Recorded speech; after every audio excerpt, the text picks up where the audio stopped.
We're just okay, and we play some Movies. games. We're just okay. Movie watchers. Welcome, everyone, to another episode of Just Okay Movies. I'm your host, Lightning Boy Biggie Size. And I'm joined by... Big dick adult man Gweedo. What the fuck? And cursing Santa manDIE. Oh, well, we decided to bring manDIE back since apparently you all loved her. You know, I enjoyed talking to her as well, so I wanted to get her in here to talk about this excellent little movie. But before we get into it, have you guys watched anything else interesting lately? I've been watching the newest season of True Detective, and it's really good. Excellent. How do you compare it to the first season? Because I could not get into the second one at all. Oh, no, I didn't even watch the second one. I think I watched an episode. First season's still great. Super. Better than this one. But this one's pretty darn good, too. Cool. Well, that's very good to similar. hear. Very similar themes in the seasons, in the first and the third. Interesting. You know, for the first season, I think it was the setting what was so interesting, being in the it was Louisiana, like in the bayou area. Just it's so creepy, you know. It's just such a creepy part of the United States, and I think that's what kind of got me, like really gripped me. What's the setting for season 3? Oh boy, I couldn't tell you. Small town America, Midwest, I think. I'm not positive. It's not a set piece. It's not a focal point of the show. Really interesting. Yeah. Oh, very cool. I'm going to have to check it out. What about you, manDIE? I started watching the second season of Sabrina on Netflix, and also I watched the Muppets movie for the first time last night. So. Ooh, interesting. Yeah, you know, Sabrina looks kind of cool. Megan really likes Riverdale, and at times it has its moments where I can see where they were going, because I think the Sabrina was made by the same people as Riverdale, this new version of it. And like, I love the camera work, I love the lighting, how different it was. And I kind of like that from Sabrina, but it's just sometimes the story, especially in Riverdale, just got a little too kiddie for like the subject matter they're trying to do. Like this one part, they're having to deal with like this drug cartel that's in the town, but it's like a bunch of like soccer moms and bikers who are kind of working in tandem, and the drug is clearly supposed to be either speed or cocaine, but they call it jingle jangle. And they talk, it's awful. And they talk about like it's like heavy stuff. Like if you're on it, like you are on a, you know, you should be in a drug house somewhere just snorting it all day. Like rough stuff, like almost to the point of being Breaking Bad levels. But every time they say it, I feel like it's Christmas. So it's weird. So I was kind of like, I don't know about Sabrina if I want to feel that. Like, what's your take on it? Is it a little more adult, or? It is very adult, very dark. If you are very offended of things about Christianity and anti-Christianity, I would definitely not recommend this show. But the photography of it is amazing, and the storyline is pretty decent. And they say things that crack me up in a way, because it's very the opposite of what we view as Christianity. So you know how like we say, thank heaven, they say thank hell, or let's get the hell out of here, they say let's get the heaven out of here. And so it's very polar opposite of what Christianity view is. Oh, that sounds as bad as jingle jangle. Oh man, I don't know how I feel about that. You see, I kind of wondered, since Riverdale is on CW, so they've got to, you know, keep stuff kind of reined in for their audience. But like being on Netflix, you kind of, as long as it's not porn, you've kind of got free reign. So I was interested to see how far they would take it, but it doesn't quite sound like they took it as far as I would have wanted, but I might have to check that out too. Well, very interesting, everyone. how about let's get into our main topics? I feel like we've got quite a bit to say about it. I know I do, at least. The film we have watched and we're about to review is called Shazam. Pile. What? Nothing. Jesus Christ. Shazam is the story of Billy Batson. Let me explain that joke. Oh, damn it. I'm trying to do my monologue. God damn it. All You're right. just going to let that go? No, I kind of want to Yeah, let it go yeah. now. It Okay. totally went over your heads. No, Gomer Pyle. That was his thing. He would say, Shazam. Oh, yes, Oh. yes. And then his sergeant would be like, Pyle. That I did not make that connection. Clearly. All right. Well, thank you for explaining that, Guido. Shazam is the story of Billy Batson, a teenage foster kid in search of a family he lost. After being placed in a new foster home with several other kids, Billy is confronted by an old wizard named Shazam, wishing to grant Billy his wizardly power so he can stop the personifications of the 7 deadly sins who inhabit a douchebag named Dr. Savannah. By saying Shazam, Billy goes from being Billy goes from being a 15-year-old teen into a young adult with superpowers such as flight, strength, and the ability to shoot lightning. Will Billy be able to stop Dr. Savannah and the sins from ruling their world? It'll take more than superpowers to win. It'll take a family. That ending is money. That is a tagline. That is a pure 90s tagline. Yeah. That is. Yeah. All right. So Guido, what is your thoughts? What did you think of Shazam?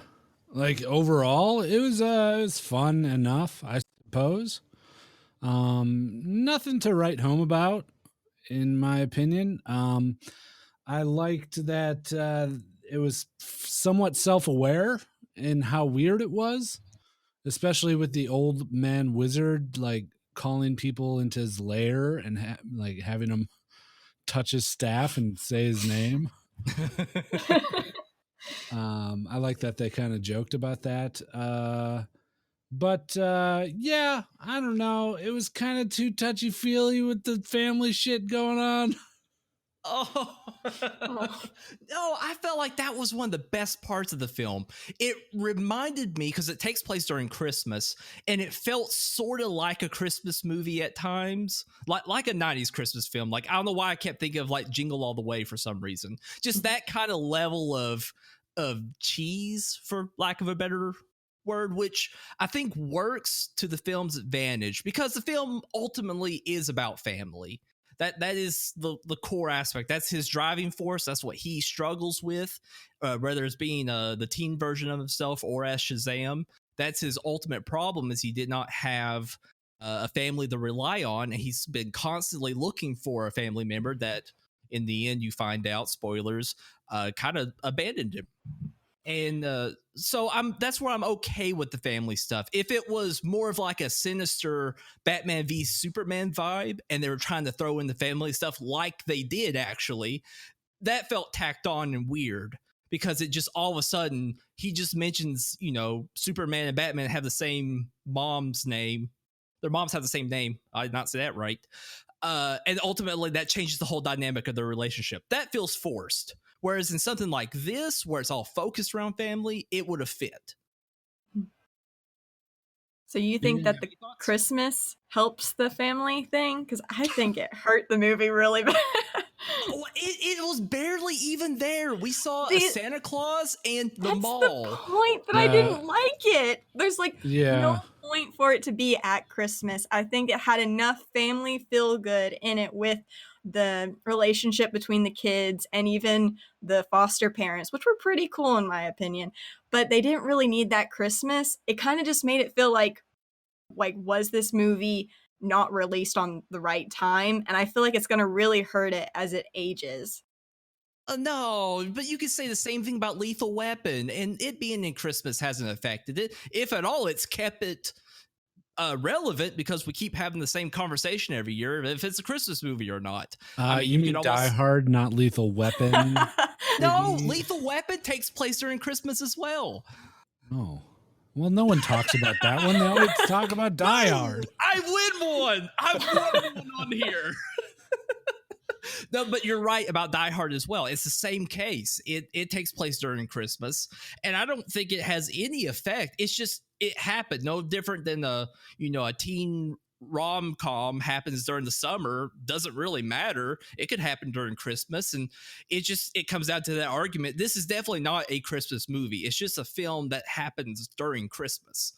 And I mean, some of the stuff with the Santa is kind of done for yucks. That's why I kind of jump in that maybe it's to its detriment that they keep kind of throwing him in. But I still wouldn't say this is a Christmas film. Mhm. Well, I a definitely lot of people agree. would Oh, go argue ahead. with you that that if it takes place in Christmas in the movie, it is a Christmas movie. No, Yeah. no. Okay. All right, let's talk this through.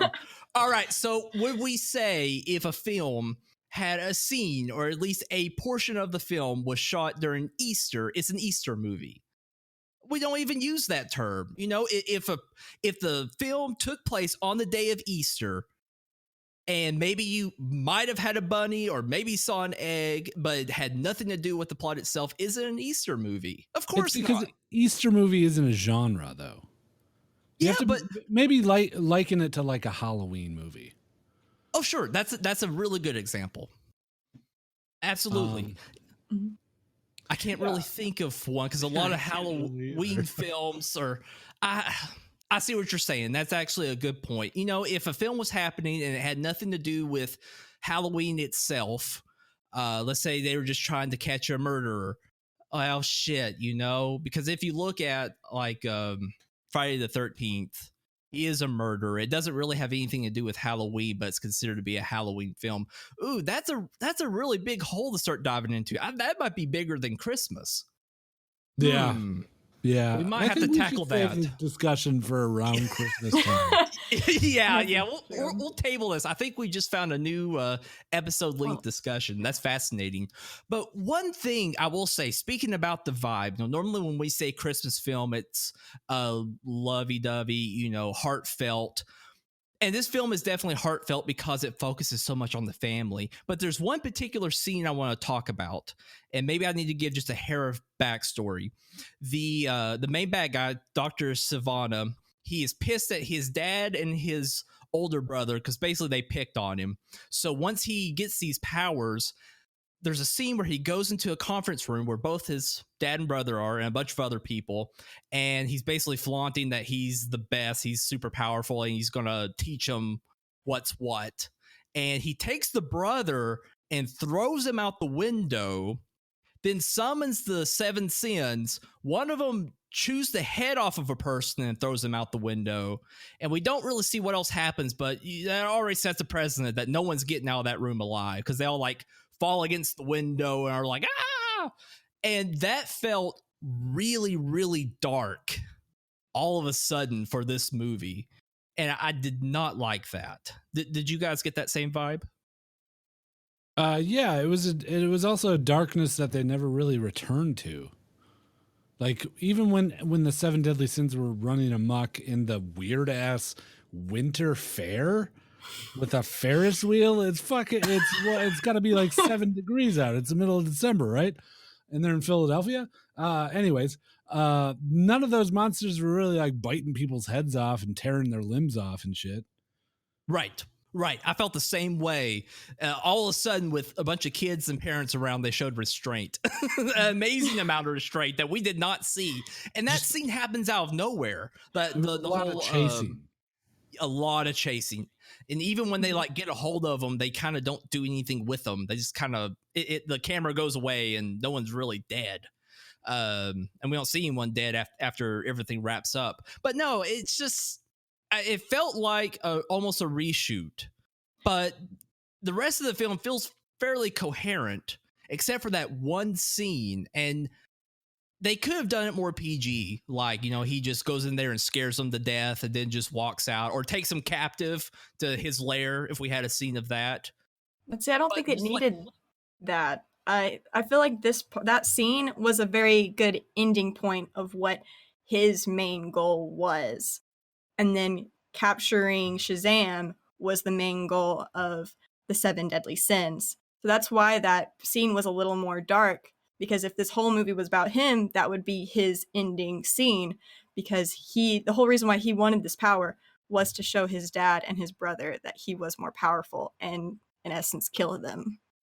Agreed. I totally agree Yeah. with you there. You needed that scene to set that precedent that this is really all he wanted to do, but he's being coerced by the sins that actually they want to take down Shazam, because that's the only thing standing in their way. That's a very good point you bring up. I just don't think we had to throw people out and rip people's heads off when the rest of the scenes are just, hey, look at me flying. Oh, where I'm learning to be your older brother. And you got a cute little girl running around saying cute things, and then you have that scene. It's just, it felt weird. Like that should be a scene in a much darker toned superhero film. You know, they could have still gotten that point across in a more, you know, for lack of a better term, PG sort of way. And I think they also wanted you to be afraid when he like went to the foster home. Like if he's just holding people captive and then maybe like, you know, kills his dad and leaves the rest of the boardroom alive or something, you're not sure if he's gonna be that bad when he captures the foster family. You know, you have to set that tone of like he's a really bad guy. yeah, How would you do it? How would you convey that without killing a bunch of people?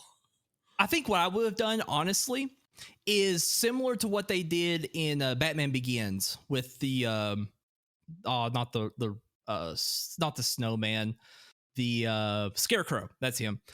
Like how he would just like put on the mask and spray him and just like freak him the fuck out, like to the point they just can't comprehend anything anymore. He could have done something with that kind of ability. You know, it's still scary. You don't want that to happen because you're going through a traumatic experience, but you're not going to die. It just ripping someone's head off in a film like this just doesn't. It feels too gross. Like it's just too far, you know. And you know he's not going to do that to a bunch of the little kids. So why incorporate it in this one scene? Then it feels like he's he is truly holding back when he shouldn't. It kind of makes you not feel as attached to that character but if he has something in his back pocket that's almost just as bad but not ripping the little girl's head off bad, then you know it could happen. But I guess it's just having that out of body experience. Like they're not going to do that. They're not going to go that far. If they did, it'd be awesome, but they're not going to do it. So I just feel like you can't have like that large of a spike in your tone until you just like suddenly get that quick disconnect, and then you're having to reconnect back to it, because later when they fight, they're doing gags. They're just doing a bunch of gags. They're flying around the city, and they're like, I hate this part. They're like flying away from each other, and they're like somewhat distance away. He's like doing his monologue. I'm going to tear you apart, and I'm going to throw you down to the abyss. He's like, what? What are you saying? You're too far away. Like the lamest web comic joke you could make, they did in this film. And this is the same film where he just decapitated a bunch of people in the boardroom. It just doesn't work. Yeah. Yeah. But the movie's full of those lame bits. Like this Yes. movie was geared towards kids. Mm-hmm. And I think it was a good direction for Warner Brothers to take it, rather than the, you know, Suicide Squad, Batman, Justice League kind of way that they've been handling shit, and gear it more towards a younger audience. But yeah, that didn't really bother me. It was just another gag that they had to throw in there, I guess. Sure. No, I agree. And everything I've said at this point, I would consider to be nitpicks. They're by no means a death nail for this film, even that one scene alone. Overall, I think it's a very solid film. I don't have a whole lot to say other than lots of jokes, but still, this is supposed to be a very lighthearted superhero film, so it all works. I felt like the relationship mainly between oh shit, what's his name? Billy, and was it Freddie, the Freddie. other kid? I thought it was really good. I thought they were actually, the kid actors were all pretty decent. Freddie especially. I thought he was kind of a good fit for this film. Kind of I don't know if I want to say upstart, but quick-witted. He knows he has a disability. People look down to him, but he's fast to take him down or do whatever. And he's a real supportive friend, and I like that. I think he did a great job. And did you guys have any like odd feelings though about the constant switch between Shazam and the other kid? Like at many times it felt kind of jarring, mainly because I think the actor who's playing the older Shazam is having just really overact all the time, to be like a kid. And I don't know, at times it felt kind of, I don't know, a little off to me. Like I think about the movie Big. And of course, it's easy to make that comparison. Hell, he even walks on a floor keyboard in the toy scene when he's fighting the bad guy. But I know they're both totally different styles of film, what they're going for. But it just at times I was like, he's an adult now. He wouldn't act this childish. Did you guys feel that at all? I felt that a little bit, but I felt it more like the child actor, he was a little bit more mature than what the adult actor was portraying him as. Exactly.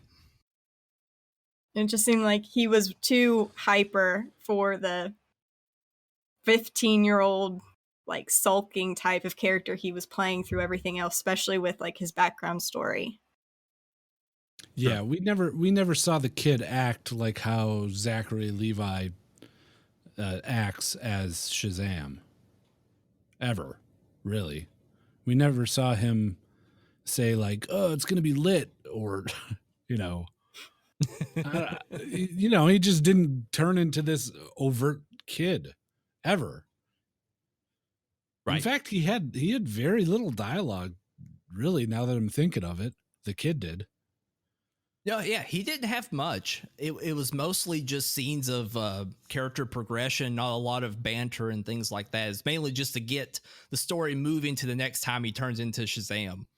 And I guess that's fine with me. I mean, that's really the part I want to see. I don't care that much about the little kid. Although he has his good moments, like when he finally meets his mom. That's a really sad scene to see that happen to the kid. It makes you want to root for him more. And so, it's effective in that way. But ultimately, we want to see Shazam. But I thought the way they played the other kids as well, I honestly did not expect them to all turn into superheroes at the very end. And I kind of like that. I think that's probably the most fun I had at the very end. Although that whole scene went on for a really, really long time. The fight scene with the family? Yeah, like we go through this whole movie where we see Shazam having to learn about his powers and going through all the funny moments where he's, falling on his ass or blowing something up and in turn blowing himself up. But then we kind of have to go through that same thing again, but with like 5 other people.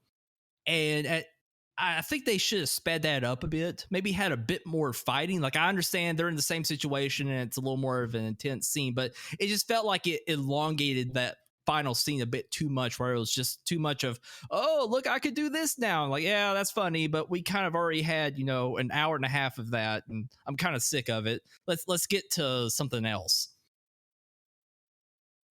Sure. Or am I just being too harsh? Maybe just being too harsh. No. Maybe on that scene, but I feel like the whole movie was kind of oddly paced a little bit, especially with the fact that it was going through like 2 different storylines with the 2 different Shazam, both like where he's trying to find his mom and then also trying to figure out who he is as a superhero. I kind of wish they would have just picked one. Do you guys feel that way? Yeah. I feel like you have to have him figuring out what his powers are for the gags. It adds a bit of levity to the whole situation of him trying to find the mother that abandoned him. Oh, poor fella. They set that up really classy, honestly. Like, with the little ball compass thing and all that beginning part. Although, did you notice he was wearing the same clothes as he did as a kid? Like, No, he wore the same yeah, clothes through the whole movie, Yeah. essentially. he did, but like he had the same hat, the same color jacket, and everything. Like I had to write it down because I'm like, I do not want to forget this. Because I was like, why is he wearing the exact same type of clothing? It's just larger. Well, Like, maybe it's wow. because he thought his mom would recognize him more if he ever met her. If he was wearing the same things he was wearing whenever she lost him. Hey, that sounds great. No, good job, manDIE. I like You're that. you're talking to a guy whose only wardrobe is a plaid shirt. So, but you wear it like, so I get well. it. He found the style. He wants to stick to it. I get it. Oh, very good. So, any final thoughts on Shazam? Yeah, just kind of a fun little movie. I suppose my daughter liked it a lot.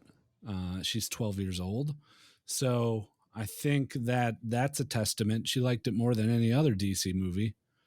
And I kind of came out of it comparing it to Captain Marvel, and I think I had more fun with this movie than I did with Captain Marvel, to be honest.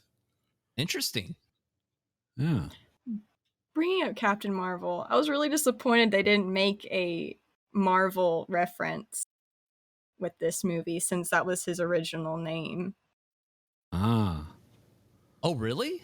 Yep, he was originally Marvel, and like in his comic book, because this came out around the same time as Superman was becoming really big in the 40s, and then whenever the copyright went away in the 1960s, Marvel Comics picked up the name, and that's why they have to make a Captain Marvel comic book every so often so they can keep that patent. Ooh, that's fascinating. Huh. So Shazam actually used to be Marvel. Wow. Yeah, they should have made a little goof about that. That would have been in this movie's wheelhouse. That's fascinating. I did kind of like the how the kid had all the little DC memorabilias, like the replica of Batman's batarang and what was a bullet that hit Superman. Like that was kind of cool. I like stuff like that. This little world building things. This to get you like, yeah, if I was a little kid, I would have done that too. Of course I would have. That's awesome stuff. Well, very good. Well, manDIE, what was your thoughts? Any final thoughts on the film? I really liked it. It was definitely one of my favorite DC movies, probably at least in the top 3. But I'm really excited to see if they do another one, especially with the bad guy that they're leading up with. So yes, that would be cool. I think this film's done pretty well, so I'm sure we'll see a sequel.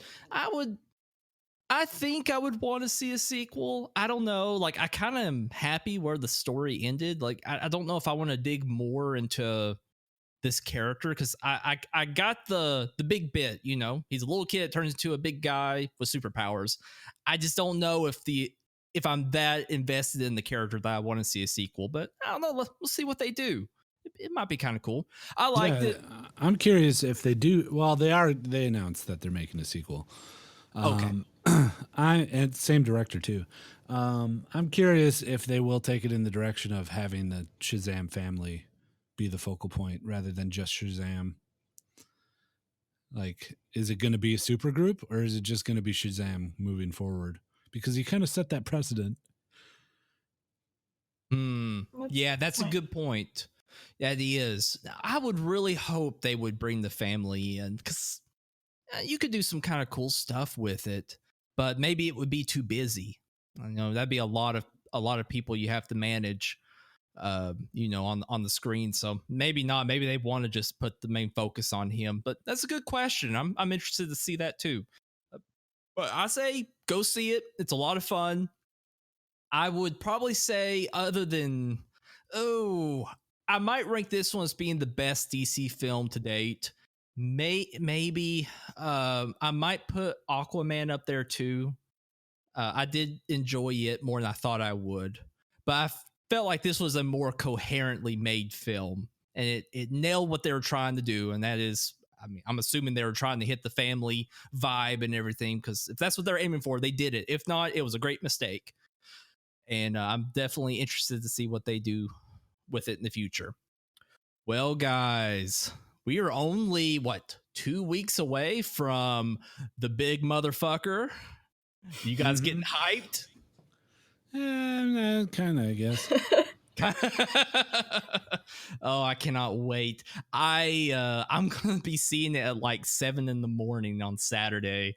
Like, all the tickets were just gone. Everything was gone. And apparently this is Fandango's highest grossing pre-ticket sales to date, beating, I think it was The Force Awakens or Last Jedi that did it last time.